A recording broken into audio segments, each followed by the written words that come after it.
एवं निवेश समिति गठित किया है और उसके बाद हम लोग पढ़े थे सुबनसिरी लोअर कहाँ था, अरुणाचल प्रदेश में था। ठीक है ना, क्लियर। और आते हैं इसमें फिर हम लोग कैपुचिन बंदर तक ही पढ़े थे मेरे ख्याल से, ठीक है ना, यहीं तक पढ़े थे। ठीक है ना, अब हम लोग नया पढ़ेंगे भारत की पहली डीएनए आधारित, ठीक है ना, हाथी गणना रिपोर्ट 2025। ये क्या है, ये भारतीय वन्य जीव संस्थान, ये याद रखिएगा WII ने, ठीक है ना, क्या किया है, अपनी नवीनतम डीएनए रिपोर्ट भारत में हाथियों की स्थिति, status of elephants in India, ठीक है ना, रिपोर्ट जारी किया है अक्टूबर 2025 में। सबसे पहले प्रश्न ये पूछा जाएगा कि ये भारत की पहली डीएनए आधारित हाथी गणना रिपोर्ट है, ये जारीकर्ता कौन है? ठीक है ना, जारीकर्ता बहुत आवश्यक होता है, पूछा जाता है। तो जारीकर्ता कौन है? भारतीय वन्यजीव संस्थान, ठीक है ना, क्लियर, मतलब world wild life institute of India, इसने जारी किया है। अच्छा, इसने रिपोर्ट में ये कहा है कि 4 प्रमुख क्षेत्रों का हम लोग लिए हैं आकलन, ठीक है ना, जिनमें सर्वाधिक जो है, सर्वाधिक कहाँ? पश्चिमी घाट यानी वेस्टर्न घाट, जिसको सह्याद्री कहा जाता है, ठीक है ना, क्लियर।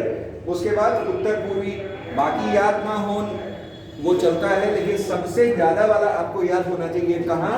आपका पश्चिम घाट, ठीक है ना। ये देखिए दिया हुआ है, पश्चिम घाट में क्षेत्रवार आंकड़े सबसे ज्यादा है। और अगर हम लोग राज्य वाइज करें तो राज्य वाइज हमारा कौन सा है? कर्नाटक, कर्नाटक, असम और, ठीक है ना, तमिलनाडु, कर्नाटक, असम और तमिलनाडु। तो ये ध्यान में रखिएगा, ठीक है ना, क्लियर।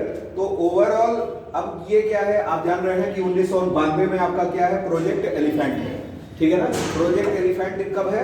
1992 का है। टाइगर कब है?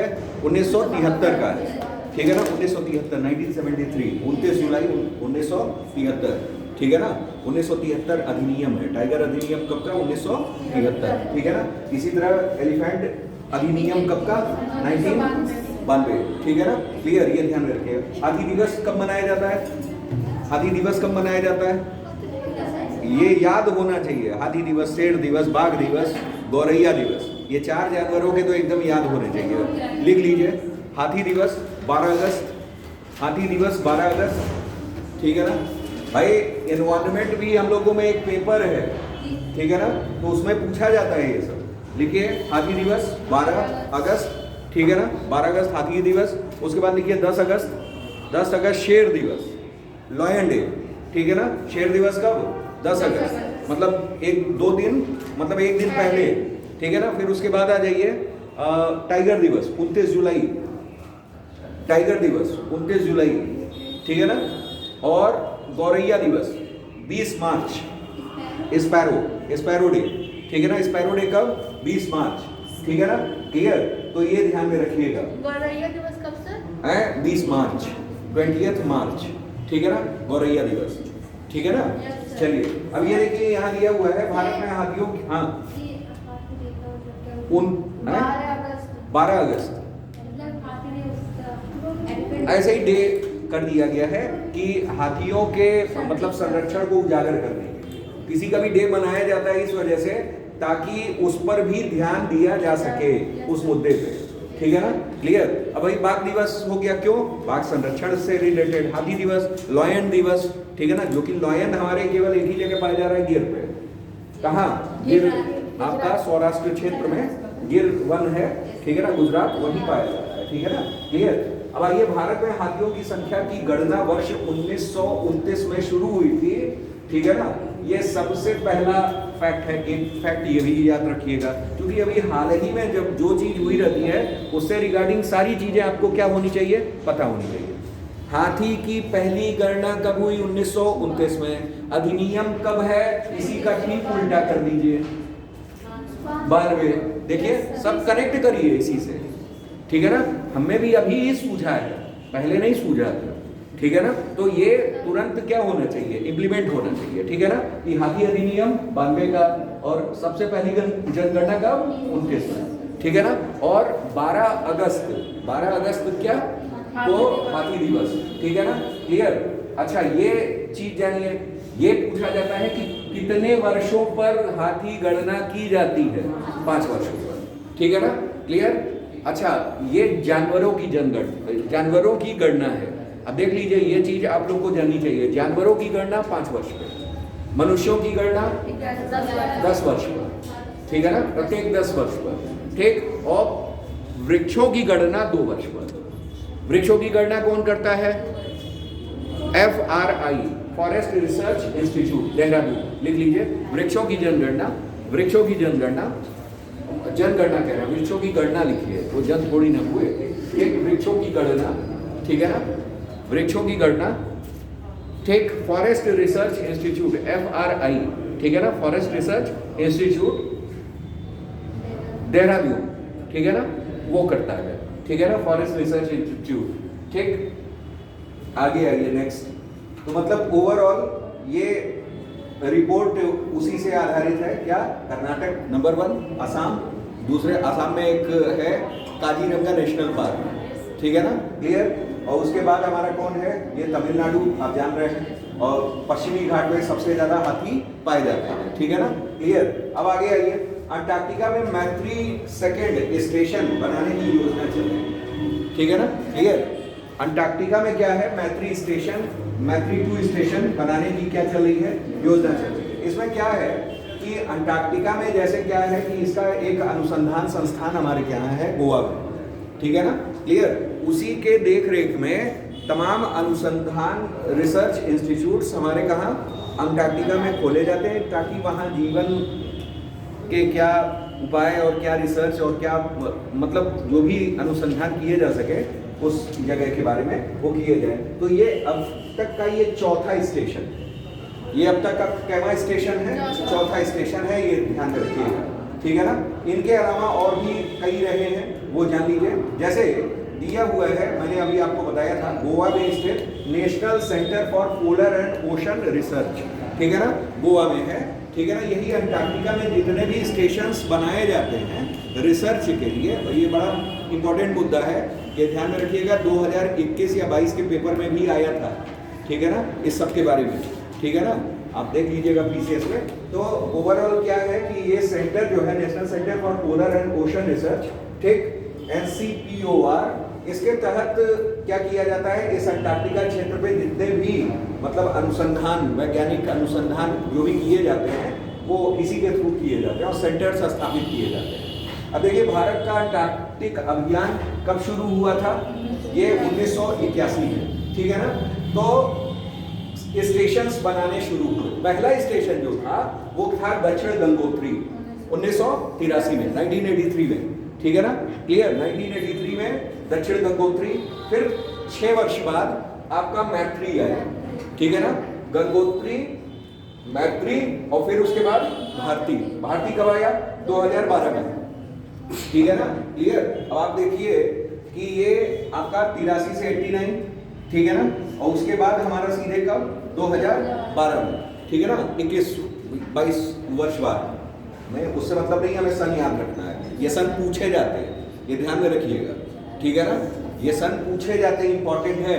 और एक चीज आप जान रहे हैं कि उत्तर प्रदेश पीसीएस का अगर आप पेपर देखोगे तो क्रोनोलॉजिकल ऑर्डर बहुत मतलब उनका फेवरेट प्रश्न होता है, ठीक है ना। कहीं भी क्रोनोलॉजिकल ऑर्डर पूछ देते हैं, चाहे वो हिस्ट्री हो, ज्योग्राफी हो, पॉलिटी हो, ठीक है ना। साइंस तो नहीं पूछ रहे हैं, लेकिन हद उन्होंने कर दी कि 2020-21 का एक बार पेपर आप उठा करके पीसीएस वाला देखिएगा, उसमें भी क्रोनोलॉजिकल ऑर्डर पूछती है कि इसकी खोज कब हुई थी, ठीक है ना। तो वो बाज नहीं आते, मतलब उनका वो ट्रेंड बदलने वाला नहीं है, ठीक है ना। वो मृत्यु में क्रोनोलॉजिकल ऑर्डर पूछ देते हैं कि कब कौन मरा, ठीक है ना, तो वो तो छोड़ दीजिए, ठीक है ना। तो मतलब they are free for asking anything, आपको तैयार रहना है, ठीक है ना, उसी के हिसाब से। तो ओवरऑल ये जानिए कि पहला अभियान 81 में, इसी अभियान के थ्रू स्टेशन स्थापित करने शुरू हुए। पहला कौन था? पहला आपका दक्षिण गंगोत्री था, ठीक है ना, 83 में, 89 में मैत्री था, और उसके बाद हमारा 2012 में कौन रहा? भारती रहा। अब ये चौथा स्टेशन मैत्री 2 खुला है 2025 अक्टूबर, मतलब उसमें, ठीक है ना, क्लियर। अब ये अंटार्कटिका अधिनियम, ठीक है ना, क्लियर, ये अंटार्कटिका अधिनियम 2022, ठीक है ना, अंटार्कटिका अधिनियम 2022 अंटार्कटिका संधि प्रणाली के अनुपालन को सुनिश्चित करने हेतु भारत की भागीदारी के लिए कानूनी ढांचा प्रदान करता है। तो ये ध्यान में रखिएगा, इस वजह से क्योंकि ये पर्यावरण में आएगा, ये किसमें आ जाएगा? पर्यावरण में आ जाएगा। अंटार्कटिका अधिनियम, ठीक है ना, क्लियर। कब का? तो 2022 का। भाई आजकल पूछे जाते हैं, बड़ा अच्छा ये लोग ट्रेंड चला लिए, जैव विविधता अधिनियम 2002, ठीक है ना। तो मतलब ऐसे ऐसे करके बहुत प्रश्न दे रहे हैं, मैच करने को देते हैं। तो ये भी याद रखिएगा, अंटार्कटिका अधिनियम कब का है? 2022 का है। तभी उसी समय आसपास के करीब पीसीएस में आया भी था ये, ठीक है ना, क्लियर। आगे आइए, यह अंटार्कटिका संधि 1959, मैड्रिड प्रोटोकॉल 1991 और अंटार्कटिका समुद्री जीव संपदा संरक्षण पर अभिसमय 1982 को क्या करता है? प्रभावित करता है, ठीक है ना, क्लियर। अब एग्जाम में पूछ ले कि मैड्रिड प्रोटोकॉल 1991 संबंधित है किससे, तो आप कहोगे किससे? अंटार्कटिका से, ठीक है ना, अंटार्कटिका से रिलेटेड है। और प्लस हमारा ये अंटार्कटिका समुद्री जीव संपदा संरक्षण पर अधिनियम, ये अधिनियम कह रहे हैं, अभिसमय जो है वो हमारा कब का है? 1982। तभी 83 में हमारे यहाँ पहला स्टेशन खोला गया। कौन? दक्षिण गंगोत्री, ठीक है ना, क्लियर। अब अंटार्कटिका संधि 1959 60 डिग्री दक्षिण अक्षांश के दक्षिण में सभी गतिविधियों को क्या करता है? नियंत्रित करता है। जाहिर सी बात है, आपने देखा होगा, ठीक है ना, कि ये हमारा कौन सा है? दक्षिण अमेरिका है। दक्षिण अमेरिका के नीचे आप आओगे, ठीक, तो हमारा क्या है? अंटार्कटिका है, ठीक है ना। 60 डिग्री अक्षांश के सब इधर पूरा आपको दिख रहा होगा, ठीक है ना। और एक पैसेज है जो अलग करता है, उसका नाम क्या है? कोई बताएगा? कि दक्षिण अमेरिका को, ठीक, दक्षिण अमेरिका को अंटार्कटिका महाद्वीप से अलग करने वाला कौन सा पैसेज है? कौन? बैरन द्वीप। बैरन द्वीप तो ज्वालामुखी है आपका, अंडमान निकोबार में है। हमने पूछा, वहीं देखिए वहां है आपका दक्षिण अमेरिका दिख रहा है मैप में, और उसके नीचे हमारा अंटार्कटिका है, और उसके बीच में एक पैसेज है। उस पैसेज को हम लोग कहते हैं ड्रेक पैसेज।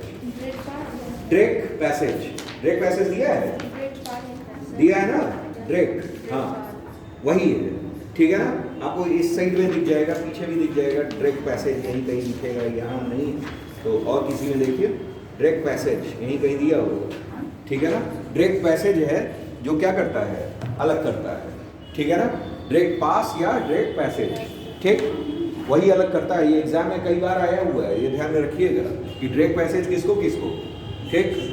और इससे ऊपर आप जाओगे तो दक्षिण अमेरिका में भी एक जल संधि आती है। दक्षिण अमेरिका में आप पढ़ोगे, सबसे नीचे अगर आप देखोगे तो वहाँ मैगलन है, मैगलन जल संधि, जो हमारा टेरा डेल फ्यूगो को rest of the south America अलग करता है, ठीक है ना। रेस्ट ऑफ साउथ अमेरिका किससे अलग हो रहा है? टेरा डेल फ्यूगो से, मैगलन स्टेट से, ठीक है ना। तो ये सब चीज़ें याद होनी चाहिए, ये सब सारी चीज़ें पूछी जाती हैं, ये पूरा आपका ज्योग्राफी है, ठीक है ना, क्लियर। और जिस बच्चे को ज्योग्राफी, एनवायरनमेंट, ठीक है ना, क्लियर, और ज्योग्राफी हो गया, एनवायरनमेंट हो गया, करंट हो गया, ठीक है ना, ये सारे पोर्शंस अच्छे हैं। प्लस अगर मान लो वो किसी स्पेसिफिक फील्ड का है, साइंस का है, तो उसने साइंस को अपना अच्छा वो मान लिया आधार। पॉलिटी आसान है, छोटा है, उसे आप तैयार कर लो, इतने में पीसीएस निकलने भर को काफ़ी हो जाता है, ठीक है ना, क्लियर। बच्चे क्या करते हैं, देखिए हर सब्जेक्ट से आप क्या करो, प्रीवियस ईयर क्वेश्चंस पढ़ डालो, ठीक है ना, लेकिन इन सब्जेक्ट्स को अच्छे से पढ़ो। एक ज्योग्राफी, एक एनवायरनमेंट, एक पॉलिटी, ठीक है ना, ये आगे तक काम करेगा, मेंस में भी काम करेगा, आंसर राइटिंग में भी काम करेगा, सब में काम करेगा, ठीक है ना, क्लियर। ये सब चीज़ें हैं। हिस्ट्री में नए क्वेश्चंस बनते हैं, ठीक है ना, और पुराने तो आते ही हैं रिवाइज वाले, तो कम से कम पुराने वाले गलत ना करने, किसी भी सब्जेक्ट के पुराने ना गलत करें, नए गलत कर दीजिए। मतलब नए तो भाई गलत होते ही हैं, सबसे होते हैं, वो तो लगाता है लड़का, रिस्क लेता ही है, लेकिन ये ध्यान में रखना है कि पुराने अगर गलत हो रहे हैं तो मतलब आप टीम से क्या हो, बाहर, मतलब आप निकलने लायक नहीं हो अगर पुराने गलत आप कर रहे हो, ठीक है ना, क्लियर। ये चीज़ें हैं। चलिए खैर ओवरऑल समझ में आया ये, आगे आइए, ठीक है ना। तो यही है भारत, इसका वर्ष 1983 से क्या है, सदस्य है। और इनमें कितने सदस्य हैं अंटार्कटिका संधि में? 54 सदस्य हैं। ये आप लोग को पता होना चाहिए, बड़ा इंपॉर्टेंट फैक्ट है, ठीक है ना, क्लियर। तो एक बार फिर से जान लीजिए कि अंटार्कटिका संधि 1959 से है, अभी समय हमारा 82 से है, ठीक है ना, 82 का है, ठीक। भारत सदस्य 83 में बना और इसने पहला जो है स्टेशन खोला, वो कब खोला? 83 में ही खोला, दक्षिण गंगोत्री। फिर 89 में खोला आपका मैत्री, उसके बाद हमारा 2012 में, ठीक है ना, ये भारती खोला, और फिर अब 2025 में आपका मैत्री सेकेंड, ठीक है ना। और गोवा का जो है वो सेंटर वो, हाँ, वो करता है, ठीक है ना, क्लियर। इस चीज़ को ध्यान में रखिएगा। अंटार्कटिका अधिनियम कब का है? 2022 का है, बस इससे ज़्यादा नहीं जाएंगे। अब आगे देखिए, परमाणु ऊर्जा के सतत दोहन और विकास अधिनियम शांति 2025, ठीक है ना, यानी परमाणु ऊर्जा के सतत दोहन, कॉन्टिन्यूअस उसका यूज, ठीक है ना, और विकास अधिनियम शांति 2025, ठीक। ये क्या है ये जान लीजिए। जैसे भारत ने ऊर्जा क्षेत्र में आत्मनिर्भर बनने की दिशा में एक ऐतिहासिक कदम बढ़ाया है, इन्होंने क्या किया है कि परमाणु ऊर्जा के सतत दोहन और विकास अधिनियम शांति, ठीक है ना, मतलब जो भी हम उपयोग करेंगे वो शांति वाले फील्ड में करेंगे, ठीक है ना।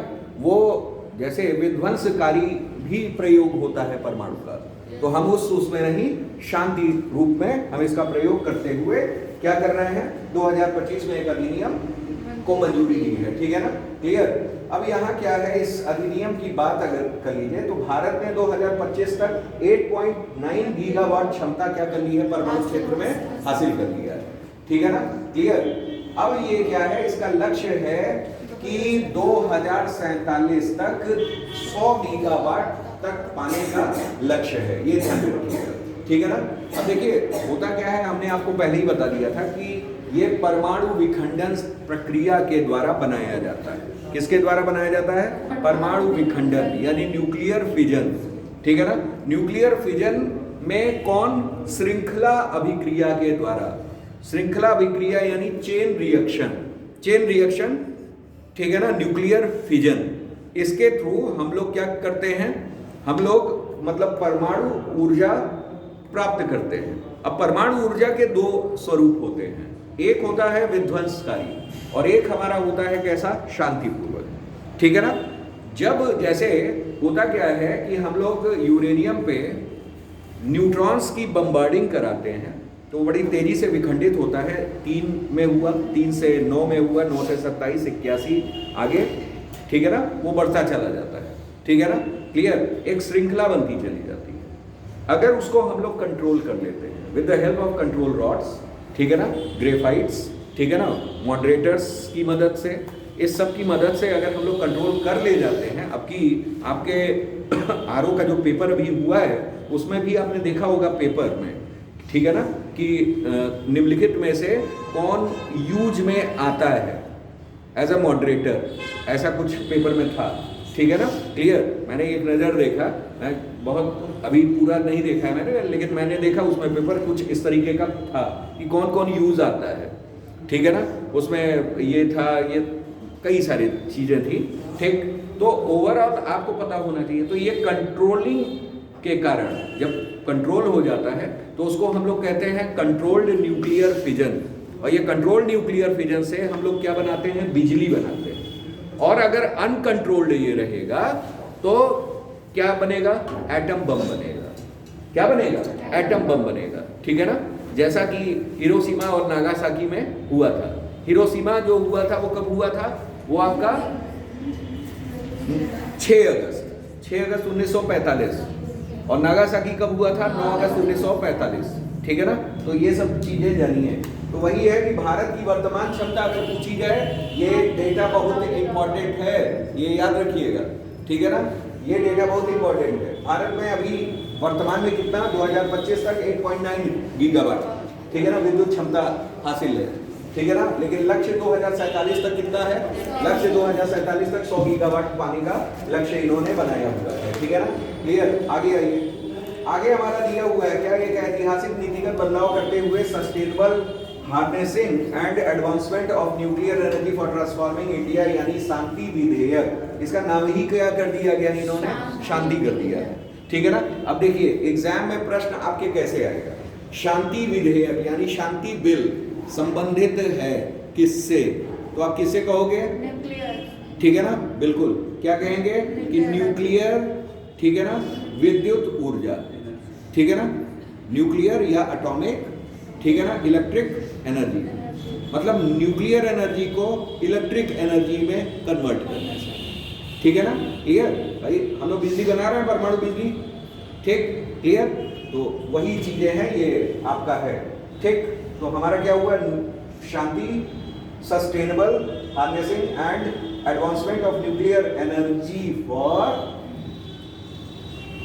ट्रांसफॉर्मिंग इंडिया, ठीक है ना, इसकी मंजूरी दी गई है। तो इंपॉर्टेंट तथ्य तो आप लोगों को पता ही चल गया, ठीक है ना, बाकी सब ऐसे ही है, दुनियादारी है, ठीक। आगे आइए, इसमें नियम, हाँ, इसमें नियमों का उल्लंघन करने पर ये छोड़ दीजिए, बहुत ज़्यादा ये सब नहीं पूछा जाएगा। अब ये तुरंत ही कानून बना नहीं और तुरंत ही, ठीक है ना, नियम कानून बहुत ज़्यादा वो नहीं हो जाएगा। सार्वजनिक हो या निजी, सभी को गाइडलाइंस, सभी को लाइसेंस कौन देगी? सरकार देगी। परमाणु ऊर्जा नियामक बोर्ड यानी AERB, ठीक है ना, atomic energy regulation board, AERB, ठीक है ना, क्लियर, से सुरक्षा मंजूरी लेना जरूरी होगा। और इसके साथ ही सरकार ने 20,000 करोड़ रुपए के न्यूक्लियर एनर्जी मिशन की भी क्या की है? घोषणा की है। ये इंपॉर्टेंट है, ठीक है ना, क्लियर। कोई भी कौन सा रेगुलेटरी है? AERB, ठीक है ना, AERB जो है वो क्या करेगा? वो मंजूरी देगा, ठीक है ना, लाइसेंस प्रदान करेगा। और दूसरा क्या है कि सरकार जो न्यूक्लियर एनर्जी मिशन चला रही है उसमें कितना सरकार ने बजट का एलोकेशन किया है?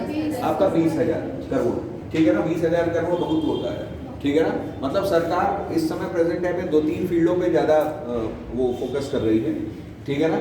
एक हमारा सोलर, एक हमारा एटॉमिक, दूसरा हमारा किस पे? फार्मा फीड्स, फार्मा पे भी इस बार एलोकेशन ज़्यादा हुआ है। सेमीकंडक्टर्स पे आप देख लो, सेमीकंडक्टर्स पे ज़्यादा वो हुआ है, ठीक है ना। तो मतलब सरकार जो पिछड़े हुए चीज़ें हैं उन पर इस समय ध्यान दे रही है। अच्छा, ये इंपॉर्टेंट है, इसे याद रखिएगा, ये पूछा गया प्रश्न है, ठीक है ना। परमाणु अधिनियम कब का है?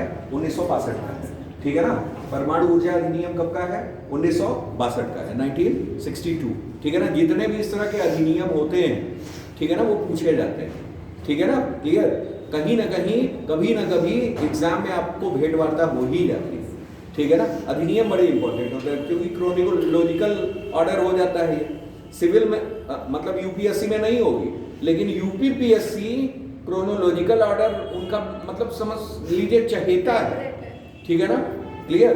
तो इस तरीके से है, आके आप जान रहे हैं कि यही AERB है, ठीक, ये ध्यान रखिएगा। आगे आइए, नेक्स्ट हमारा दिया हुआ है क्या? रूस के राष्ट्रपति पुतिन की भारत यात्रा बहुत इंपॉर्टेंट रही है। अभी आप लोगों को बताया नहीं थे कि ये गिफ्ट दिया, ये गिफ्ट दिया, ठीक है ना, क्लियर। अब आइए, रूस के राष्ट्रपति पुतिन की भारत यात्रा रही, अभी दिसंबर में ही आए थे, ठीक है ना, आधिकारिक यात्रा थी और 23वीं भारत रूस वार्षिक बैठक थी, ठीक है ना, क्लियर। कैवी थी? 23वीं, ठीक है ना। यहाँ क्या है? बैठक में 16 समझौतों पर हस्ताक्षर हुआ, ये याद रखिएगा, ये पूछ देता है, ठीक है ना। कितने समझौते थे? 16, ठीक है ना। और ये बैठक जो थी 23वीं थी, ये याद रखिएगा। प्रमुख समझौते न याद रखिएगा, बहुत ज्यादा याद नहीं हो पाता है, ठीक है ना। जो याद कर सके वही याद कीजिए और याद करने लायक हो वो याद कीजिए, बस, बहुत ज्यादा नहीं, ठीक है ना, क्लियर। आगे आ जाइए, आगे नेक्स्ट है, इसमें टीवी ब्रिक्स सब छोड़ दीजिए, प्रसार भारती बहुत समझौते होते रहते हैं, ठीक है ना, क्लियर। हाँ, इसमें ये याद रखिएगा कि भारत रूस आर्थिक सहयोग रणनीतिक क्षेत्र के विकास के लिए 2030 तक का कार्यक्रम वो किया गया। मतलब आर्थिक सहयोग में, आर्थिक सहयोग का मतलब क्या? इकोनॉमिक कोऑपरेशन, ठीक है ना, इकोनॉमिक कोऑपरेशन, ठीक है ना। जो मतलब रणनीतिक क्षेत्रों में, इस क्षेत्र में, रणनीतिक क्षेत्रों में यानी स्ट्रेटेजिक क्षेत्रों में, ठीक है ना। ये सर एक क्वेश्चन था, हाँ, अगर जैसे सब सरकारें बदल जाए तो भी ये जो हस्ताक्षर या समझौते हुए रहते हाँ, हैं, चलते रहते रहते, हैं? चलते रहते, हाँ, ठीक है ना, with little bit implements, with little bits implements, ठीक है ना। हाँ, ये है कि चलते तो रहते हैं, लेकिन ये सरकार के ऊपर भी होता है कि अगर वो उसमें थोड़ा इम्प्लीमेंट करना चाहें, उसको ख़त्म भी करना चाहें तो भी हो सकता है।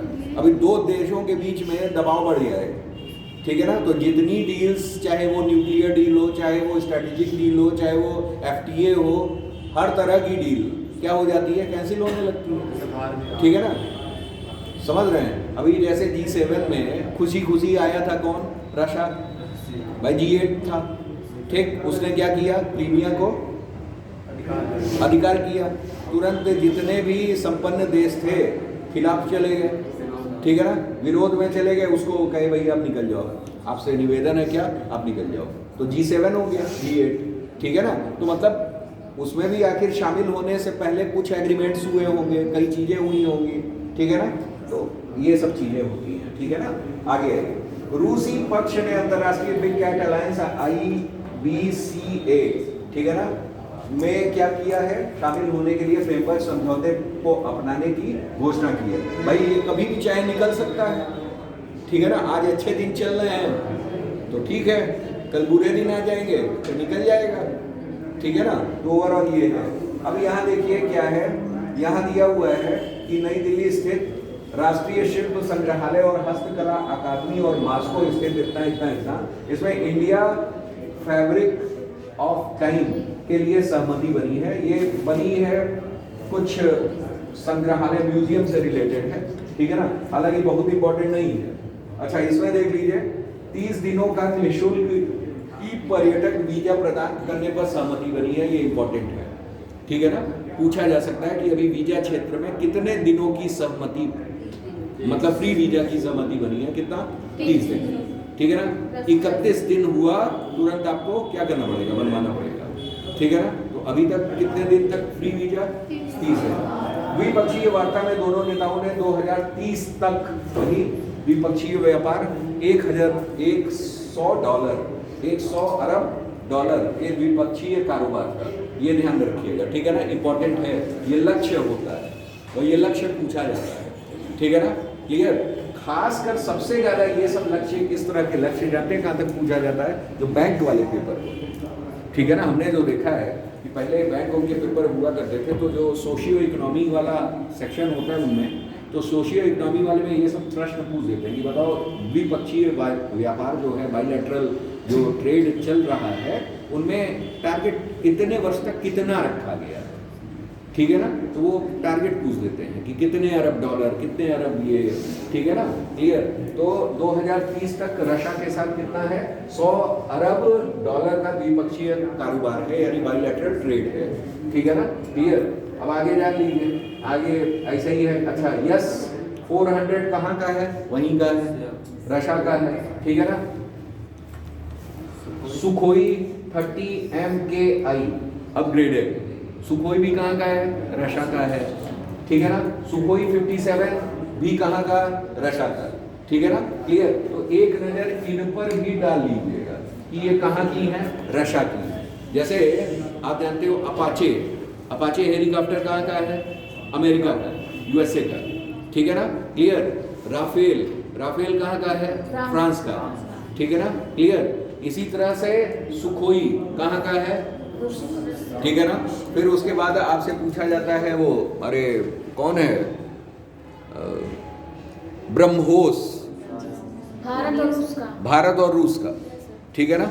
नाम ही दोनों के नाम पे पड़ा है, ब्रह्मपुत्र और मस्कोवा नदी, ठीक है ना। मास्को जो है किस नदी के किनारे, मस्कोवा रिवर के किनारे है, ठीक है ना। तो मस्कोवा से मोस लिया गया है, मोस, ठीक है ना।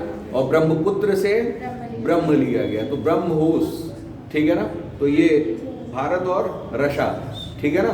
क्लियर। हालांकि ये सब आप लोगों को, आप लोग इस लेवल पे हैं कि ये सब एकदम याद होना चाहिए, लेकिन ग्रुप डी वालों को सीधे सीधे पूछ देते हैं कि ब्रह्मोस मिसाइल जो है वो बताओ किन दो देशों का वो है, तो किन दो देशों का है, वो भारत और रशिया, ठीक है ना। किन दो नदियों का वो है, तो ब्रह्मपुत्र और मस्कोवा, ठीक है ना, ब्रह्मपुत्र और मस्कोवा, तो वो आपको पता होना चाहिए। इसी तरह S-400 और फिर सुखोई, ठीक है ना। सुखोई भी कहाँ का, वहीं का, ठीक है ना। ये याद रखना चाहिए। आगे आइए, सबका बीमा सबकी रक्षा बीमा संशोधन विधेयक 2025।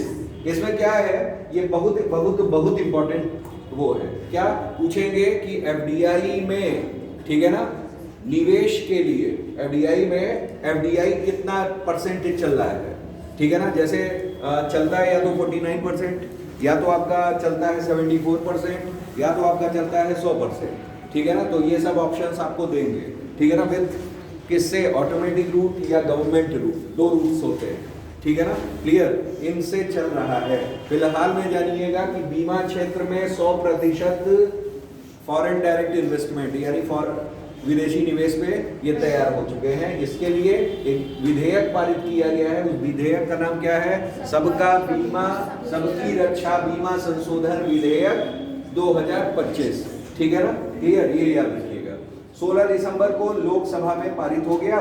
आगे आइए, आगे दिया हुआ है हमारा, देखिए यहाँ दिया हुआ है, इस विधेयक के माध्यम से भारतीय बीमा कंपनियों में प्रत्यक्ष विदेशी निवेश यानी एफडीआई की सीमा 74% से, पहले कितना था 74, उसके पहले कितना था 49, ठीक है ना।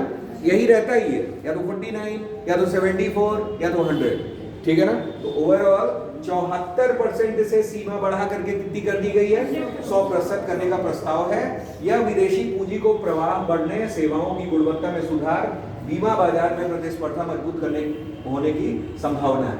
अब यहाँ क्या है, यहाँ इन्होंने एक चीज और किया है कि यहाँ आपसे पूछ देगा कि इस संशोधन विधेयक का उद्देश्य क्या, कि बीमा क्षेत्र के मॉडर्नाइजेशन से, आधुनिकीकरण से है, ठीक है ना। और ये आधुनिकीकरण कब करेंगे, कब तक करेंगे, 2047 तक करेंगे। कब तक करेंगे, 2047। देखिए दिया हुआ बीमा उद्योग का आधुनिकीकरण करना यानी मॉडर्नाइजेशन करना, और 2047 तक सभी के बीमा को लक्ष्य, मतलब लक्ष्य निर्धारित करना कि सब लोग अपना बीमा करवा लें, जो भी चीजें हैं इस तरीके से, ठीक है ना। तो मतलब अब क्या कर दिया गया है, एफडीआई को 100% कर दिया गया है, ठीक है ना। क्लियर, ये चीज अभी तक कितना था 74%, अभी तक कितना था 74%, ये ध्यान में रखिएगा, ठीक है ना। क्लियर, अब आगे आइए। अब इसमें क्या है, एफडीआई की सीमा पहले 26, देखिए पहले कितनी थी 26, उसके बाद कितनी हुई 49, हमने बताया ना 49, फिर उसके बाद कितनी 74। ये टारगेट एफडीआई में रखा जाता है, सबसे न्यूनतम 26, 49, 74, उसके बाद 100, ठीक है ना। क्लियर, ये चीज हो जाती है, ठीक। अब बाकी ये सब नहीं पूछेगा कि कितने करोड़ का निवेश आया, क्या आया, ये सब कुछ नहीं, ठीक है ना। आपको वही याद होना चाहिए। अब आगे आइए, वित्त मंत्री सीतारमण ने 14 के बाद देश में बीमा कंपनियों की संख्या 53 से बढ़कर 74 हो गई। वहीं बीमा पैठ 3.3% से बढ़ करके कितना हो गया, 3.8% हो गया। ये सब बहुत ज्यादा वो नहीं है। यहाँ आइए, ये इंपॉर्टेंट है। देश में प्रति व्यक्ति बीमा घनत्व कितना है, $55 से बढ़कर कितना हो गया है, $97। ये याद रखिएगा, प्रति व्यक्ति, ठीक है ना। बीमा घनत्व, प्रति व्यक्ति बीमा घनत्व जो हमारा चल रहा है वो कितना था, 55 पहले था 2014 में, यानी 14 क्यों हम लोग लेते हैं, क्योंकि नमो गवर्नमेंट नहीं आई, ठीक है ना। वहां से स्टार्टिंग होती है, मतलब कोई भी आंकड़ा प्रस्तुत करते हैं तो गवर्नमेंट वाइज करते हैं, ठीक है ना। तो 2014 में गवर्नमेंट आई, तब तक कितना था, तब तक आपका 55 था। अब इन्होंने बढ़ा करके कितना कर दिया है, प्रति व्यक्ति 97, लगभग डबल, ठीक है ना। क्लियर, तो ये चीजें होगी। तो ओवरऑल इसमें आपको वही याद रखना है कि 25 में अधिनियम आया है। इस अधिनियम के तहत हम लोगों ने क्या किया है कि 74 से बढ़ा करके कितना कर दिया है, 100% कर दिया है, बस यही याद रखना है। और प्रति व्यक्ति कितना है, वो $55 से बढ़ करके इस समय कितना हो गया है, $97 हो गया। आइए, निरसन और संशोधन विधेयक 2025 संशोधन संसद में पारित। निरसन का मतलब होता है रिपील्ड, ठीक है ना, और संशोधन का मतलब होता है रिफॉर्म, ठीक है ना, ठीक है ना, या अमेंडमेंट। जैसे आप लोग जानते हो कि आपके भाग कितने हैं, भाग है 22, कॉन्स्टिट्यूशन में भाग कितने हैं 22, संख्या कितनी है 25, गिनती में 25 है, 25 है ना, ठीक। तो वो 25 हो गए। 7वां वाला क्या है, रिपील्ड है, निरसित है। 7वां निरसित है ना, कि 8वां निरसित है,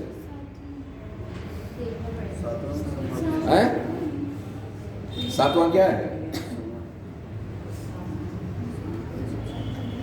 8वां क्या है, क्या है, कौन से विषय, आप लोग जरा पढ़ करके आइएगा, ठीक है ना। आप लोग कैसे याद नहीं होगा, याद करिए कैसे। ये तो कहना ही नहीं है, ठीक। अब उससे आप लोग इंटरव्यू में जाओगे, आपसे पूछा गया तो आपको सर याद नहीं होता है, ठीक। तो वो भी कह देंगे हम भी नौकरी न देने को मजबूर हैं, क्या बताऊं, क्षमा प्रार्थी है, ठीक। लिखा ही नहीं रहा है, पता नहीं क्यों आप लोगों के लिए, ठीक है ना। तो ओवरऑल ये छोड़िए, ठीक है ना। देखिए भाई, सातवां कौन सा विषय है? केंद्रों का राज्यों का समवर्ती, मतलब केंद्रों आप वो बता रहे हैं क्या, अनुसूची बता रहे हैं क्या? हम भाग पूछ रहे हैं। देखिए रिपील्ड है कि नहीं है, ठीक है ना। वो रिपील्ड है, निरसित है, ठीक है ना, क्लियर। उसके एवज में आप देखिए 4 ऐड किए गए हैं, 4 का यानी 4 थे आपका 9AB और उसके बाद 14A। ये जो किए गए हैं ऐड, वो किससे किए गए हैं? अमेंडमेंट के थ्रू किए गए हैं, संशोधन के थ्रू किए गए हैं। किए गए कि नहीं किए गए, ठीक है ना। और 7वां क्या है? रिपील्ड है, निरसित है, ठीक है ना, क्लियर। दिया है ना, रिपील्ड, ठीक। तो रिपील्ड का मतलब क्या? रिपील्ड का मतलब निरसन, निरस्त, निरस्त से निरसन हुआ है, ठीक है ना। निरस्त करने की प्रक्रिया निरसन, ठीक है ना, क्लियर। ये चीज है। और संशोधन यानी रिफॉर्म, रिफॉर्म यानी अमेंडमेंट, ठीक है ना।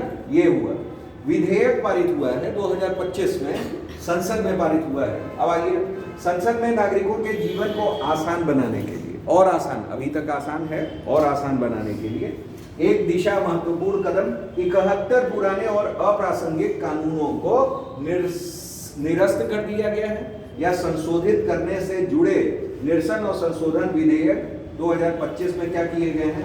पारित किए गए। मतलब 71 पुराने और अप्रासंगिक, ठीक है ना, मतलब इस समय वो अप्रासंगिक है। अब इसमें आप जान रहे हैं, इसमें ये अधिनियम पारित हुआ, ठीक है ना, ये ध्यान में रखिएगा। तो पूछा जाए आपसे कि भैया ये बताओ कि निरसन और संशोधन विधेयक अधिनियम जो पारित हुआ है संसद में, कितने कानूनों में निरस्तीकरण को लेकर के है? कितने?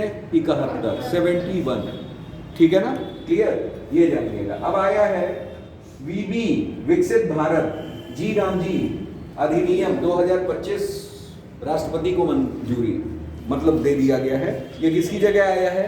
मनरेगा की जगह आया है, ठीक है ना। किसकी जगह आया है? मनरेगा, ठीक है ना। पूछा जा सकता है मनरेगा इज नाउ क्या? विकसित भारत जी राम जी, ठीक है ना। ये हो गया विकसित भारत जी राम जी, सबका फुल फॉर्म भी अब आने वाले इम्तिहानों में पूछा जा सकता है, ठीक है ना। जी का मतलब क्या? गारंटी, ठीक है ना। फॉर, आर फॉर रोजगार, ए फॉर आजीविका, एम फॉर मिशन। तो राम का फुल फॉर्म क्या हो गया? रोजगार और आजीविका मिशन। राम का मतलब क्या हो गया?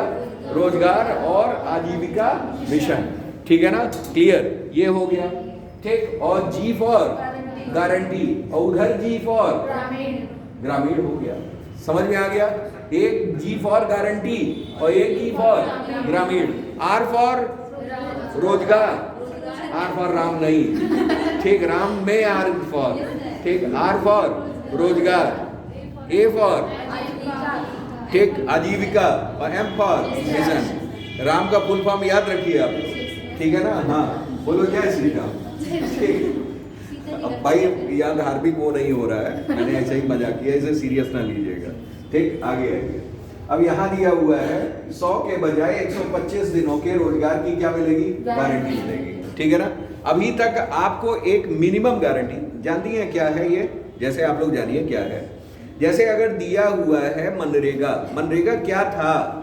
मनरेगा एक एक्ट था। एक्ट का मतलब कानून। मनरेगा में ए जो अंत में आता था, कई बार एग्जामिनेशंस में उस समय जब चला था नरेगा 2006 में, मनरेगा कब हुआ? 9 में आपका, ठीक है ना। तो जब चला था तो ए स्टैंड्स फॉर पूछा जाता था, ए क्या है, ठीक है ना। ए फॉर एक्ट, एक्ट यानी कानून, आपका अधिनियम हो गया, ठीक है ना, क्लियर। मतलब जो ये गारंटी कानून बनाए हैं, मतलब 100 दिन आपको रोजगार देंगे ही देंगे, ऐसा कानून बन गया। ठीक है ना, क्लियर। लेकिन अब इसमें क्या है, इसमें 100 को इन्होंने क्या कर दिया है, 125 कर दिया, बढ़ा दिया है। ठीक है ना, लेकिन कुछ सीमाएं भी रख दी, कुछ लिमिटेशंस भी इन्होंने कर दिया है। आइए जान लेते हैं। दिया हुआ है कि नए अधिनियम में मनरेगा के उलट हर हफ्ते पेमेंट किया जा सकता है। ठीक है ना, क्लियर। मनरेगा में 15 दिन में मजदूरी का भुगतान होता था, उसमें 15 दिन का होता था, लेकिन इनमें क्या सुविधा रहेगी, हफ्ते भर। देखिए 2 सुविधाएं अभी दिखी आपको, चूंकि पेपर में आएगा तो आपको कम से कम चीजें पता होनी चाहिए, कौन कौन चीज। पहला क्या, पहला 100 125 हो गया, कितने दिनों की हम गारंटी रोजगार आपको देंगे। ठीक। दूसरा क्या, पहले हम 15 दिन में पैसा देते थे, भुगतान करते थे, पेमेंट करते थे, अब कितने दिन में कर देंगे, 10 दिन में, सॉरी हफ्ते भर में। ठीक है ना, पता चला हम ही पे केस हो जाए। ठीक, कितना, हफ्ते भर में। ठीक है ना, पेमेंट कर देंगे। ठीक। उसके बाद आइए, ये अधिकतम 15 दिनों के भीतर करना अनिवार्य होगा। अब आइए, यहां है नए कानून की धारा 5(1) में बेरोजगारी भत्ता का भी प्रावधान किया गया है। ठीक है ना, क्लियर। बेरोजगारी भत्ता का प्रावधान किया गया है। यदि श्रमिक द्वारा कार्य मांगने के 15 दिन के भीतर रोजगार नहीं मिलता है, ठीक है ना, तो सरकार को बेरोजगारी भत्ता देना क्या होगा, अनिवार्य। आप क्या काम मांग रहे हैं कि हमारा तो भाई ये कानूनी अधिकार है, आपने बिल पारित किया है, ठीक, गारंटी एक्ट है, तो भाई आप कार्य की किया तो गारंटी आप दिए हो तो आप कार्य दो। अगर कार्य नहीं दे सकते तो हमें उसकी जगह क्या मिलना चाहिए, बेरोजगारी भत्ता। ठीक है ना, तो मतलब मिलेगा ही मिलेगा। तो वो है आपका, ये राज्य सरकार ही करेंगी। ठीक है ना, क्लियर। आगे आइए, नए एक्ट में ग्राम पंचायत योजनाओं को जरूरी किया गया है, जिसे खुद पंचायत ही तैयार करेगी। इसके अलावा इन्हें पीएम गति शक्ति जैसे योजना से भी अब क्या किया जाएगा, जोड़ा जाएगा। मतलब पीएम गति शक्ति योजना से जोड़ेंगे जितने उनके कार्य होंगे गति शक्ति वाले में, और जो पंचायत से रिलेटेड कार्य होंगे, ये कार्य का क्या है, स्वरूप है। मतलब किन किन दिशाओं में कार्य हमको मिलेगा, एक पीएम गति शक्ति, एक हमारा क्या, पंचायत। ठीक। दूसरा ये नए कानून की धारा 2 के अंतर्गत रोजगार को जल सुरक्षा, कोर ग्रामीण बुनियादी ढांचा, ठीक है ना, क्लियर, जैसे जल सुरक्षा से रिलेटेड कार्य, जैसे तालाब, नाली, अमृत सरोवर, ये सब हम लोग बना रहे हैं, तो इसमें कार्य मिल गया। इनके अलावा जो भी हमारा ग्रामीण बुनियादी ढांचा है, जैसे सड़कें बनवा रहे हैं, मान लीजिए कोई स्मारक बनवा रहे हैं या समथिंग कुछ भी, ठीक, वो आपका इंफ्रास्ट्रक्चर में आ जाएगा। आजीविका और चरम मौसम की घटनाओं से जुड़े कार्यों से क्या किया जाएगा, जोड़ा जाएगा। ठीक है ना, आगे आइए। योजना के तहत केंद्र और राज्य के बीच कितना है, 60 और 40। ये बहुत इंपॉर्टेंट फैक्ट है, ये याद रखिएगा। ठीक है ना, कि केंद्र सरकार कितना देगी, 60, 40 कितना, मतलब मोदी जी हमारे देंगे 40, मतलब 60, और योगी जी 40 देंगे। ठीक है ना, अब ऐसे याद रहेगा। ठीक है ना, आगे आइए। मतलब ये शेयरिंग है, फंड शेयरिंग पैटर्न है। ठीक। आगे आइए, विकसित भारत रोजगार गारंटी और आजीविका मिशन ग्रामीण से किसानों को दोहरा फायदा होने वाला है। ठीक है ना, एक तो उन्हें खेतों के लिए आसानी से मजदूर मिल जाएंगे और दूसरे खेतों के लिए बेहतर ढांचा हो सकेगा। इस योजना के अंतर्गत बुआई और कटाई के मौसम में एक वित्तीय वर्ष में 60 दिन का विशेष समय रखा गया है। मतलब कई ऐसे लोग होते हैं जो अपनी खुद की किसानी खेती करते हैं, खेती किसानी करते हैं, ठीक है ना, तो बुआई और कटाई का कुछ मौसम होता है, उसके लिए क्या किया गया है, 60 दिन रेस्ट रखा गया है। क्या रखा गया है, 60 दिन का रेस्ट। वही चीज है इस योजना के अंतर्गत, बुआई और कटाई के मौसम में एक वित्तीय वर्ष में 60 दिन का क्या रखा गया है, विशेष समय रखा गया है। ठीक है ना, क्लियर। आगे आइए। इस दौरान मनरेगा के तहत काम बंद कर दिया जाएगा। ठीक है ना, क्लियर। मनरेगा के तहत नहीं, विकसित भारत जी राम जी के तहत, यहां गलत दी गया है। ठीक है ना, क्लियर। इसका उद्देश्य बुआई और कटाई के समय मजदूरों की कमी नहीं होने देना है, ठीक है ना, क्लियर। अब ये दे दिया है अधिनियम, इसमें दिया हुआ है कि राज्यों के लिए बजट तय होगा और इसे पारदर्शी मापदंडों के आधार पर बांटा जाएगा, कोई मनमानी और भेदभाव नहीं होगा। जिस राज्य में जितना जरूरत, जितना होगा उतना पैसा जाएगा, ठीक है ना। ओवरऑल आप लोग जान गए, मेन पॉइंट्स आपको 2-3 याद रखने हैं। पहला क्या, 4 पॉइंट मुझे जो मेन दिख रहे हैं, एक तो फुल फॉर्म, 4 फुल फॉर्म को लेके 5 हो गए, एक फुल फॉर्म, ठीक। दूसरा ये कि पहले क्या था, पहले 100 दिन, अब क्या है 125 दिन। पेमेंट जो हो जाता था 15 दिन में, अब हफ्ते पर, ठीक है ना। ये 3 पॉइंट हुए। फिर उसके बाद जो है रेशियो कितना है, ये इंपॉर्टेंट है आपका, 60 और 40, ठीक है ना, 60 और 40। और सबसे अंतिम बात कि 60 दिन का अवकाश बुआई और कटाई के समय, बुआई और कटाई के समय 60 दिन का क्या अवकाश, ये ध्यान रखिएगा, ये इंपॉर्टेंट फैक्ट है, ठीक है ना, क्लियर, जो पूछे जाने वाला है आगे आगे। तो ये 5 पॉइंट याद है तो आप मैक्सिमम लिख भी ले जाओगे, ठीक है ना। चलिए आगे आइए। विकसित भारत शिक्षा अधिष्ठान विधेयक 2025 संयुक्त संसदीय समिति को, ठीक है ना, क्लियर।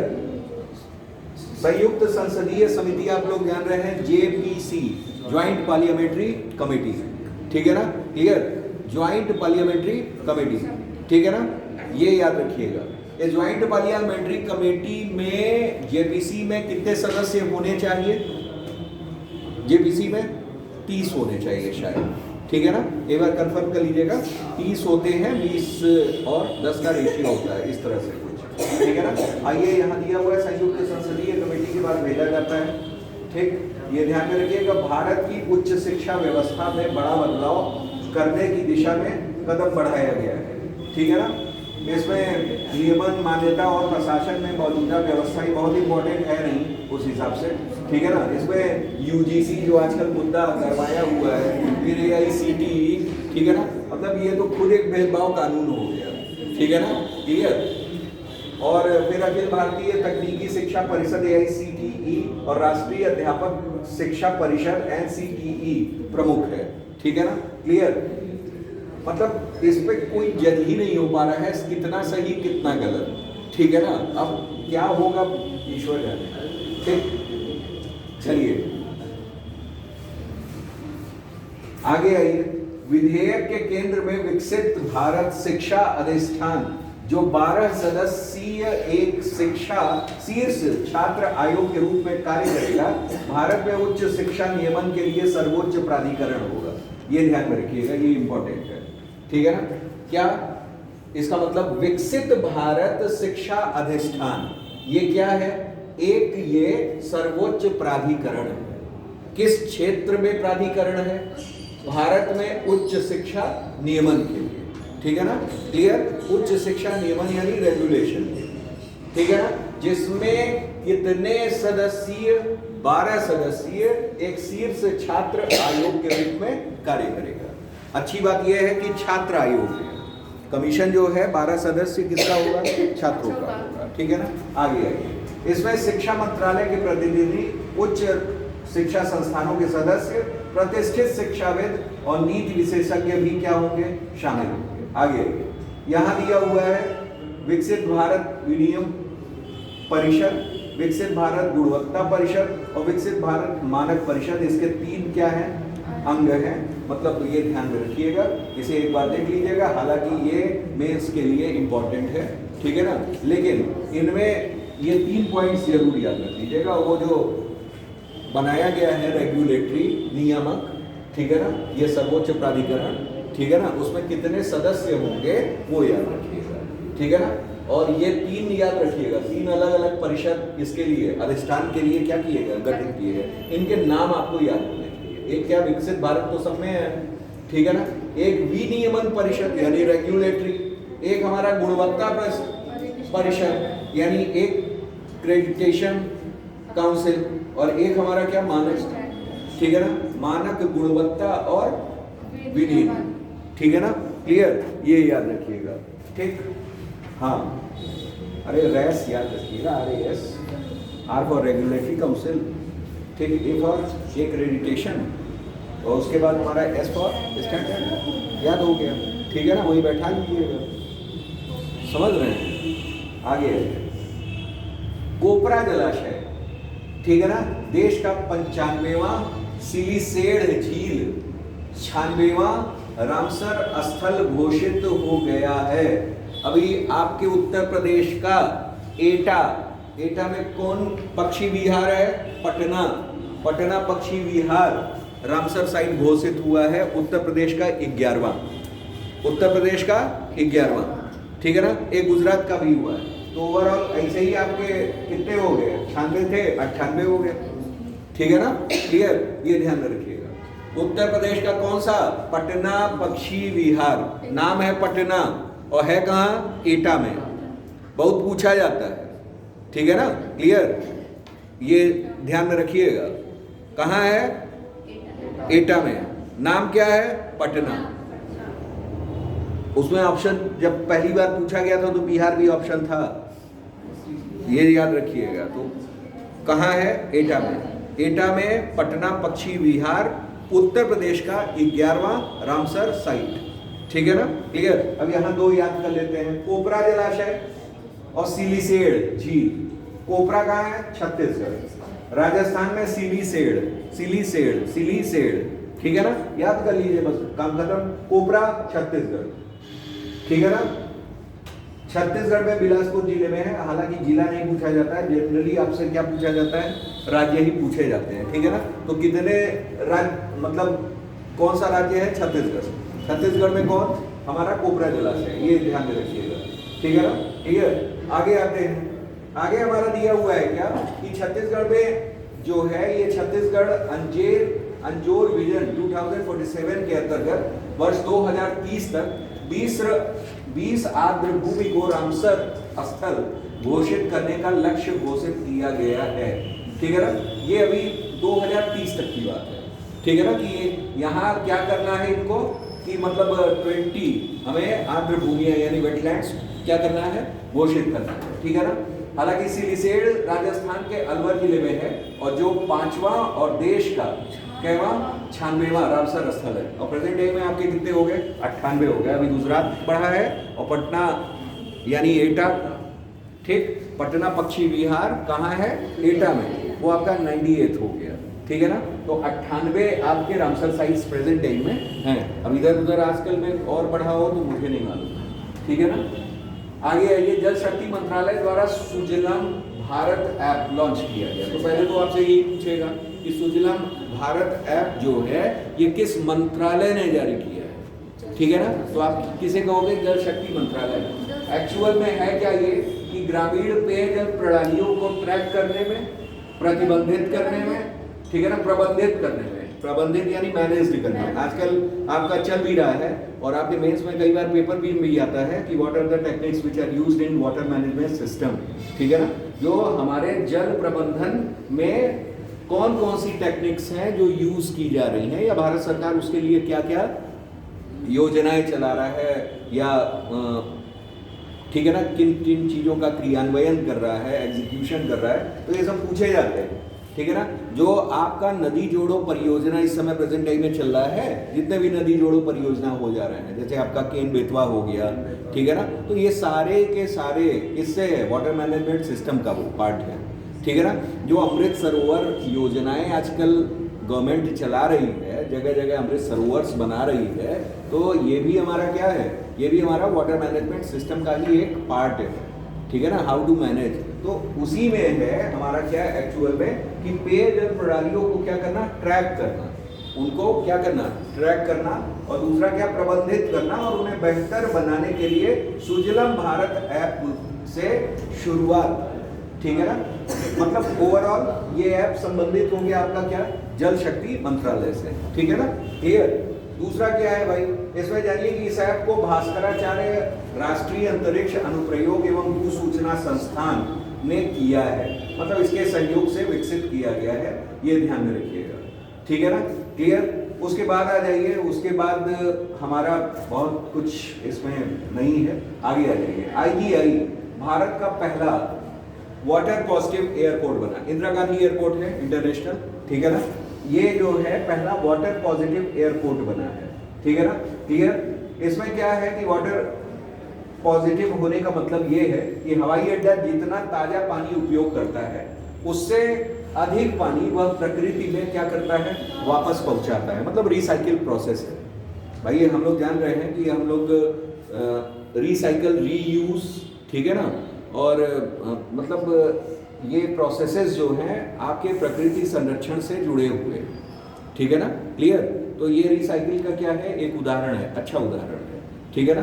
तो इंटरनेशनल मतलब इंदिरा गांधी इंटरनेशनल एयरपोर्ट ने ये पहली बार वाटर पॉजिटिव, ठीक है ना, का वो बनाया है। तो यही है भारत का पहला वाटर पॉजिटिव एयरपोर्ट, कौन, इंदिरा गांधी एयरपोर्ट, ठीक है ना। मतलब यही आपने समझ लिया कि जितना ताज़ा पानी यूज करता है उतना ही उससे ज़्यादा क्या कर दे रहा है, वापस कर दे रहा है, ठीक है ना, क्लियर। तो मतलब ये हो गया आपके किसका मतलब वाटर पॉजिटिव होने का, ये ध्यान में रखिएगा, ठीक। अब है भारत का पहला स्वदेशी 64 बिट माइक्रो प्रोसेसर ध्रुव 64 लॉन्च किया गया, ठीक है ना, क्लियर। भारत का पहला है, ठीक है ना, स्वदेशी है, इंडिजिनस है, 64 बिट, ठीक है ना, माइक्रो प्रोसेसर ध्रुव 64 लॉन्च किया गया है। आपसे जो पूछेगा वो पूछेगा ये कि इसे तैयार किसने किया है, इसे तैयार किया है सीडैक ने।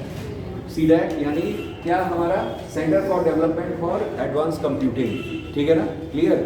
ऐसे ही एक बार पूछा था सी डॉट क्या है, सी डॉट भी एक वो है, संस्था मानी जाती है, वो हमारा टेलीकॉम से रिलेटेड है। C dot centre for development of telematics, ठीक है ना, जैसे ऑप्टिकल फाइबर सॉफ्टवेयर्स बनाने की कंपनी होती है, ठीक है ना, तो सरकारी संस्थान है किसका, आपका टेलीकम्युनिकेशन से। ऑप्टिकल फाइबर्स जानते हैं ना, optical fibre, optical fibre physics में पढ़े होंगे भाई। ऑप्टिकल फाइबर किस टेक्निक में यूज होता है ऑप्टिकल फाइबर, एनीवन एल्स, कोई ऑप्टिकल फाइबर है। ऑप्टिकल फाइबर जो है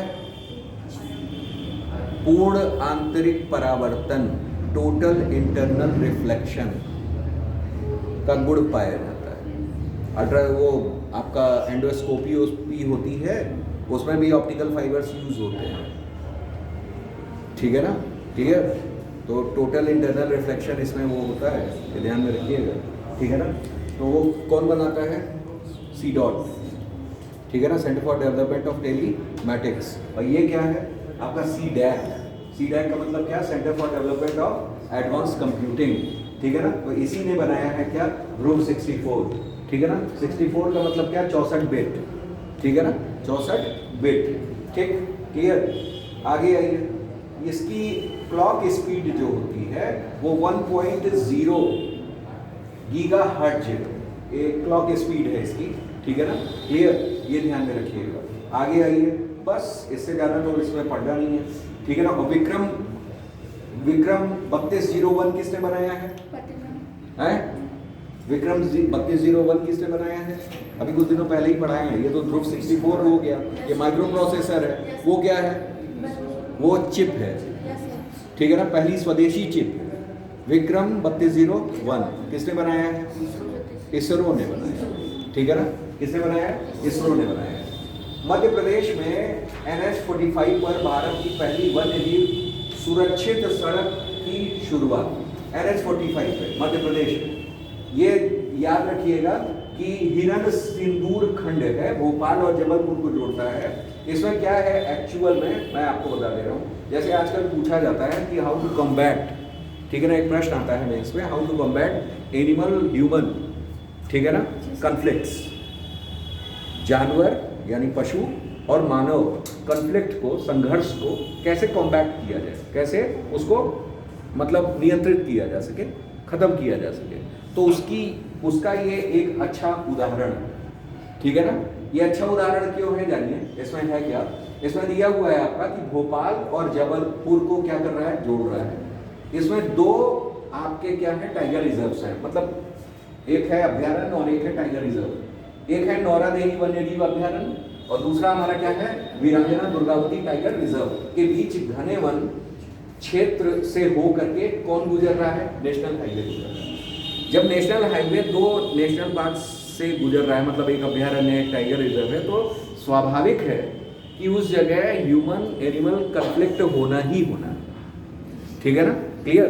तो इसलिए उसमें क्या बनाया गया है, उसमें ये बनाया गया है table top red road markings, ठीक है ना, क्लियर। उन जगहों पे थोड़ा स्थान क्या कर देंगे हम, ऊंचा कर देंगे, ऊपर से जाएगा, ठीक है ना, हाँ हाईवे टाइप का, ठीक है ना, क्लियर। अब देखिए यहाँ बाघ, हिरण, सांभर, शियार जैसे वन्य जीव पाए जाते हैं। सड़क पार करने में दौरान दुर्घटनाएं हो रही हैं। इस परियोजना को सबसे खास पहचान table top red road markings, ठीक है ना, ये नई टेक्निक्स है, ठीक है ना। तो आप इसको डिफाइन कर सकते हो, ठीक, कि table top red road marking technique का उपयोग किया जा रहा है और ये भारत में कैसा है, पहली बार, ठीक है ना, क्लियर। तो इन चीज़ों को वो किया जा रहा है, तो ये ध्यान में रखिएगा। अब जैसे इसमें क्या है कि ये हल्की उभरी हुई लाल चेकर्ड सतहें और चालकों को बिना अचानक ब्रेक लगाए स्वाभाविक रूप से गति कम करने में क्या करती हैं, मदद करती हैं। तो मतलब ओवरऑल ये अच्छी टेक्निक रहेगी, ठीक है ना। और यह परियोजना सड़क परिवहन राज्य मंत्रालय की ग्रीन हाईवेज नीति 2015 के तहत क्या होगी, लागू। ग्रीन हाईवेज पॉलिसी है, नीति है 2015 की, उसी के तहत इसको हम लोग बनाएंगे। और टेक्निक कौन सी होगी, table top red road markings, ठीक है ना, क्लियर। इससे कन्फ्लिक्ट को क्या किया जा सकेगा, कम किया जा सकेगा। तो याद रखिएगा 2 नेशनल पार्क है, एक है वीरांगना दुर्गावती और एक नौरादेही अभ्यारण्य, ठीक है ना, दोनों एमपी में, दोनों में कहाँ है, एमपी में है, ठीक है ना, क्लियर।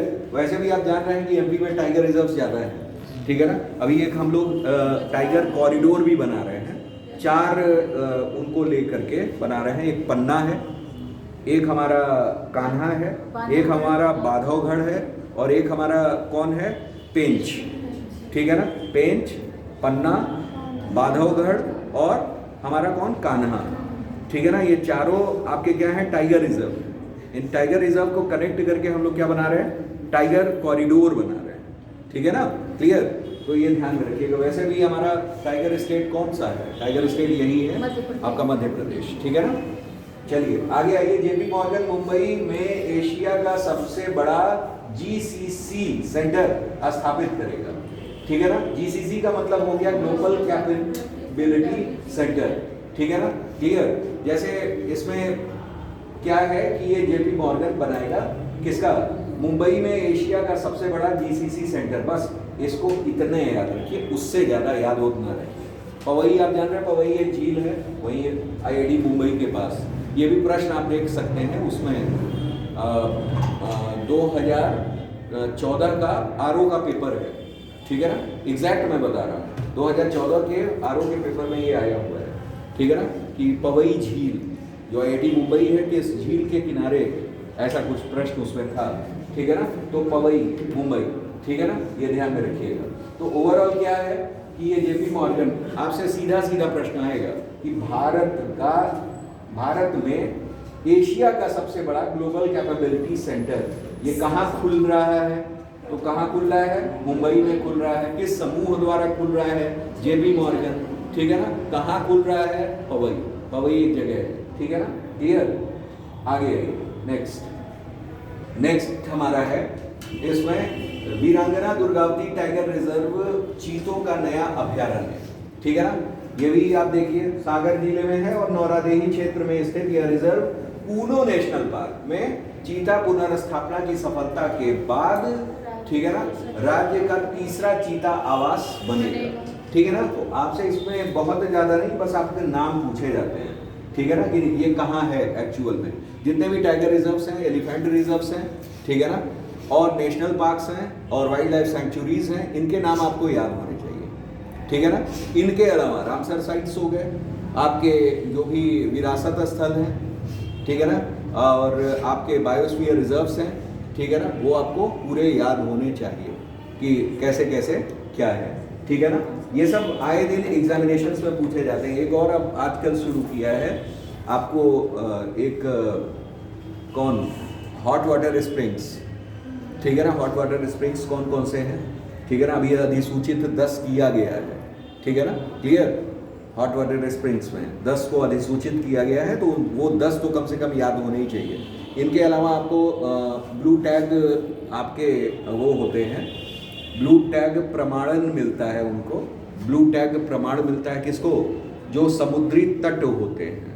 कौन होते हैं? समुद्री तट। तो वो भी आपसे पूछे जा रहे हैं कि ये तट कहाँ है, कारवार तट कहाँ है, ये तट कहाँ है, ठीक है ना, क्लियर। तो ब्लू टैग प्रमाणन कुछ मतलब क्वालिटी को ले करके ही मिलते हैं, ऐसे सब तटों को नहीं दे देते।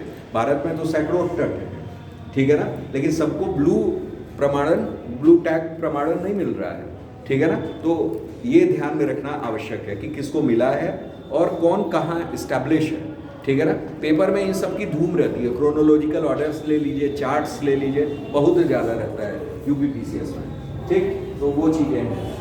आगे है हमारा कौन? सितंबर 2022 में पूर्व नेशनल पार्क जाना एमपी में है। गांधी सागर अभ्यारण्य भी कहाँ है? वहीं है, ठीक, इसे देख लीजिएगा। आगे आइए, भारत का कुल वन क्षेत्र विश्व में 9वें स्थान पर है, ये FAO ने कहा है। FAO का मतलब क्या? Food and agriculture organization, FAO, forest, sorry, हाँ, क्या है? फॉरेस्ट,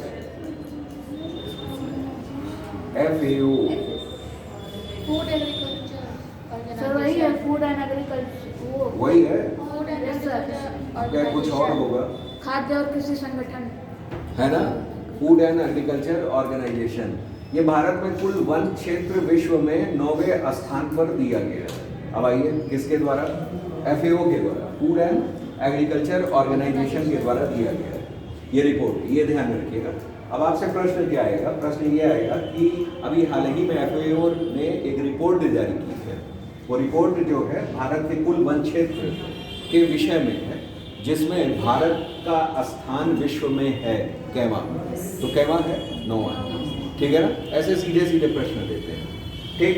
अब इसमें आइए, विश्व में कुल वन क्षेत्र में 10वें स्थान से बढ़कर अब भारत कितने पे आ गया है? 9वें पे आ गया है, ये ध्यान में रखिएगा। अभी पिछले वर्ष तक कितने पे था? 10 पे था, ठीक है ना। हम लोग डेटा याद भी कर रहे थे।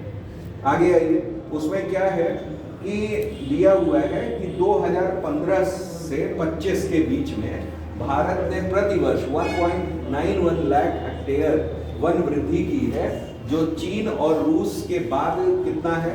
तीसरा बड़ा आंकड़ा है, ये ध्यान में रखिए, ठीक है ना, क्लियर।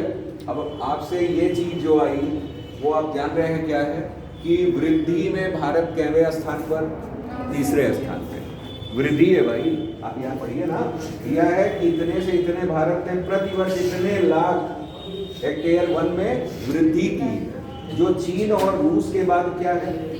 तीसरा बड़ा है। मतलब वृद्धि में ये तीसरा बड़ा आंकड़ा है। तो अगर पूछा जाए भारत वृद्धि में, ठीक है ना, FAO के आंकड़ों में वृद्धि में, ग्रोथ में कैवे नंबर पे है? तीसरे। और वैसे कुल मामले में अगर देखा जाए तो कैवे पे 9वें, 10वें से 9वें में आ गया है, ठीक है ना।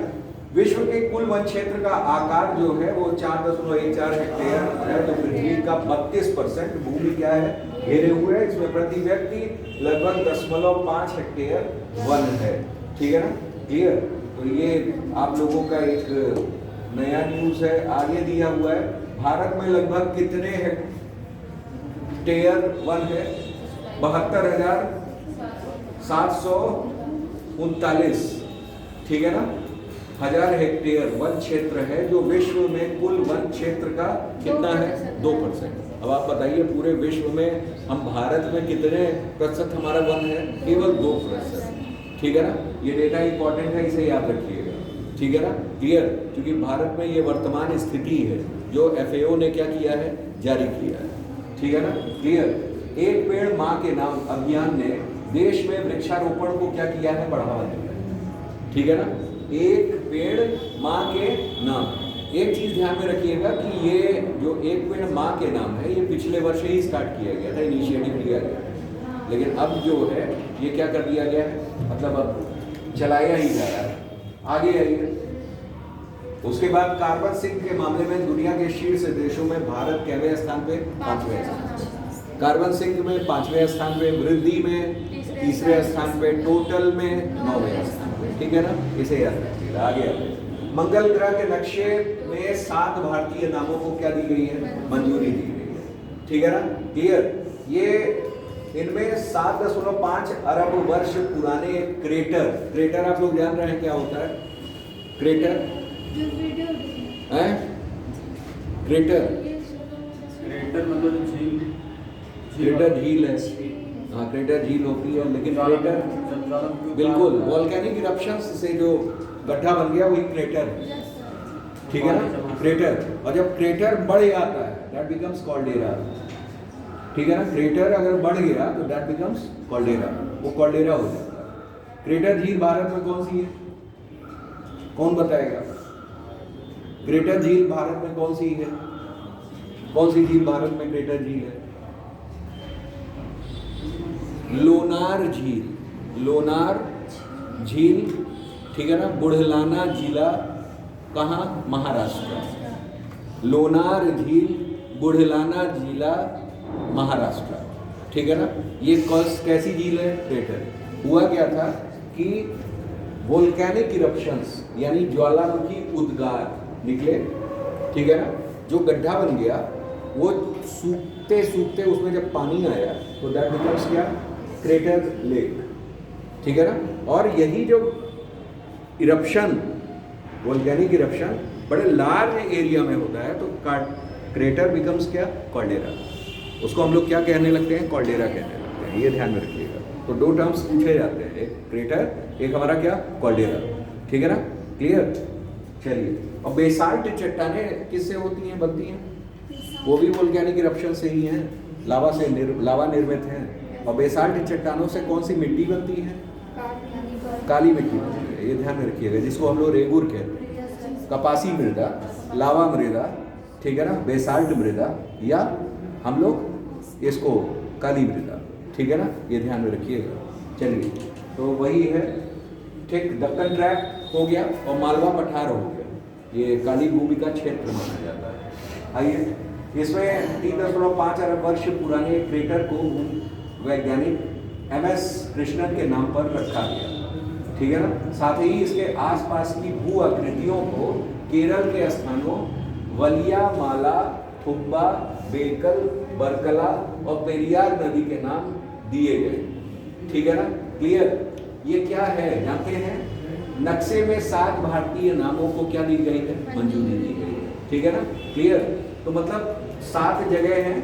ठीक है ना, तो ये सब क्या है? पहले तो आपको क्रेटर को भूवैज्ञानिक के नाम पे रखा गया, और उसके बाद जो जगहें हैं, भू आकृतियां हैं, उनको केरल के कुछ स्थान हैं, ठीक है ना, आसपास के, तो वो नाम केरल का है बलियामाला। उसके बाद कौन? थुम्बा, एक है बेकल, एक है बरकला, एक है हमारा कौन? पेरियार। ठीक है ना, उसके नाम पे रख दिया गया। और ये भी कृष्णन जी भी कहाँ के थे? केरल। ठीक है ना, क्लियर। तो उनके याद में इन्होंने क्या कर दिया? नाम रख दिया, ऐसा कुछ। ठीक है ना, और ये सब पूछ लिए जाते हैं, ये हल्के में मत लीजिएगा। पेरियार आप लोग जान रहे हैं कि केरल की सबसे लंबी नदी है। ठीक है ना, आगे ये वर्कला क्रेटर का नाम वर्कला समुद्र तट के नाम पर रखा गया। वर्कला क्या है? एक समुद्र तट है। ठीक है ना, कहाँ है? केरल में। ठीक है ना, बेकल क्या है? ये कासरकोड जिले में बेकल किले के नाम पर रखा गया। बेकल एक किला है। बेकल क्या है? किला। बरकला क्या है? समुद्र तट है। ठीक है ना, क्लियर। थुम्बा, थुम्बा जो है ये क्या है? Thumba equatorial rocket launching centre है। ठीक है ना, थुम्बा, क्लियर। फिर उसके बाद बलियामाला क्या है? बलियामाला जो हमारा है वो क्या है? एक भारतीय अंतरिक्ष विज्ञान और प्रौद्योगिकी संस्थान वहीं स्थित है। ठीक है ना, और कृष्णन क्रेटर आप जान रहे हैं कि वैज्ञानिक MS कृष्णन के सम्मान में रखा गया। तो मतलब ये जितने क्रेटर्स हैं, एक क्रेटर, उसके आसपास के क्रेटर्स जो भी हैं, सबके नाम रख दिए गए। और कहाँ रखे गए हैं? मंगल ग्रह पे। ठीक है ना, आने वाले समय में ऐसे क्वेश्चंस मिल जाते हैं, ये ध्यान में रखिएगा। ये सबको हल्के में मत लीजिएगा, बहुत इंपॉर्टेंट ये तथ्य है। ठीक, करेंट की दृष्टि से। आइए फिर है हमारा आंध्र प्रदेश के पोंडरू खादी को क्या दिया गया है? GI tag. पहले तो आपसे यही पूछेगा कि पोंडरू खादी कहाँ की है, तो कहाँ की है? आंध्र प्रदेश की है, ठीक है ना, क्लियर। और उसको जीआई टैग दिया गया है, ये ध्यान में रखिएगा। पोंडरू खादी हाथ से काती और बुनी गई सूती कपड़े की एक विशेष किस्म है जो अपनी महीन बनावट और मजबूती के लिए क्या है? प्रसिद्ध है, ये ध्यान में रखिएगा। तो पोंडरू खादी इज रिलेटेड विद कहाँ? आंध्रा। आंध्र प्रदेश की राजधानी क्या है? अमरावती, ठीक है ना, ये ध्यान में रखिएगा। चलिए आगे आ जाते हैं। 25 वैश्विक टीबी यानी तपेदिक मामले अकेले भारत में, ये WHO ने कहा है 25%, ये ध्यान में रखिएगा, बहुत बड़ा डेटा है 25%, ठीक है ना। 25% मतलब पूरे विश्व का 25% तो आप अकेले भारत में, जनसंख्या भी तो है सबसे ज़्यादा, ठीक है ना, क्लियर। भारत बिकम्स सबसे पहली जनसंख्या किस दिन? डेट बताइए, डेट बताइए, किस दिन बना भारत प्रथम जनसंख्या? 15 नवंबर 2023 को, 15 नवंबर 2023 को, ठीक है ना, क्लियर। चाइना को भी पछाड़ दिया, ठीक है ना, वो डेट याद होनी चाहिए कम से कम, ठीक। तो यहाँ क्या है? 25% तपेदिक, तपेदिक यानी टीबी, ठीक है ना, टीबी, ट्यूबरकुलोसिस, टीबी इसी को कहते हैं ना, ट्यूबरकुलोसिस। कैसी बीमारी है? बैक्टीरियल है कि वायरल है? कौन सी बैक्टीरिया है? माइकोबैक्टीरियम ट्यूबरकुलाई, गुड, ठीक है ना, ये बैक्टीरियल डिजीज है, याद रखिएगा, ठीक है ना, क्लियर। हाँ, और एक होता है वो, कौन सा वैक्सीनेशन करते हैं इसका? हैं? हाँ, डॉट्स होता है ना, हाँ। और MCP किस में दिया जाता है? MDT, मल्टी ड्रग ट्रीटमेंट, ये भी दिया जाता है ना, ठीक। ये सब पूछे जाते हैं प्रश्न, ध्यान में रखिएगा, साइंस में है ये सब। आगे आइए, इसमें दिया हुआ है कहाँ गया यार? अकेले कितने मामले? 25%, ठीक है ना। तो भारत में कितने? 237 प्रति लाख, मतलब 1 लाख में 237 मामले तो केवल और केवल किसके हैं? टीबी के, ठीक है ना, क्लियर। से घटकर 187 प्रति लाख 24 में हो गई, और इसमें 21% की क्या आई है? कमी आई है। कमी के बाद 21% कमी के बाद पूरे भारत मतलब पूरे विश्व में 25% यही है, ठीक है ना। तो बहुत बड़ी समस्या है। अच्छा, इसको ध्यान में रखिएगा, इसमें दिया जरूर होगा कि कब तक इसको खत्म करने का लक्ष्य रखा गया है। अभी इसको खत्म करने का लक्ष्य 2026 या 27 रखा गया था टीबी को। एक बार इसे चेक कर लीजिएगा, मुझे एग्जैक्ट याद नहीं आ रहा है, लेकिन लक्ष्य पूछा जाता है, ठीक है ना, क्लियर। हाँ, ये याद रखिएगा, ठीक। आगे आ जाइए, दिया है भारत के 95% से अधिक गांव ODF प्लस। ODF का मतलब क्या? ओपन डिफिकेशन फ्री, खुले में शौच मुक्त, ठीक है ना, ओपन डिफिकेशन फ्री यानी खुले में शौच मुक्त, ठीक है ना। स्वच्छ भारत मिशन 2014, ठीक है ना, 2 अक्टूबर 2014 में ये चलाया गया, ठीक है ना। ODF अभियान शुरू किए गए, ओपन डिफिकेशन फ्री, ठीक, जिसमें से अब जो है भारत में कितने 95% से अधिक गांव क्या हो चुके हैं? ODF प्लस घोषित हो चुके हैं, ठीक है ना, क्लियर। अब ये जान लीजिएगा, ठीक। अच्छा, विश्व शौचालय दिवस कब? 19 नवंबर, उसी दिन इंदिरा गांधी का जन्मदिन है, ठीक है ना, उसी दिन इंदिरा गांधी का क्या है? जन्मदिन है, ठीक है ना। और शायद उसी दिन पुरुष दिवस भी है, उसी दिन क्या है? पुरुष दिवस है, देखिएगा, ठीक है ना, क्लियर, ये याद रखिएगा। तो खुले में शौच मुक्त ODF प्लस, और ये डेटा किसके द्वारा जारी किया गया है? जल शक्ति मंत्रालय। इंपॉर्टेंट है, ये याद रखिएगा, आपको एग्जाम में आजकल पूछे जा रहे हैं ये चीजें।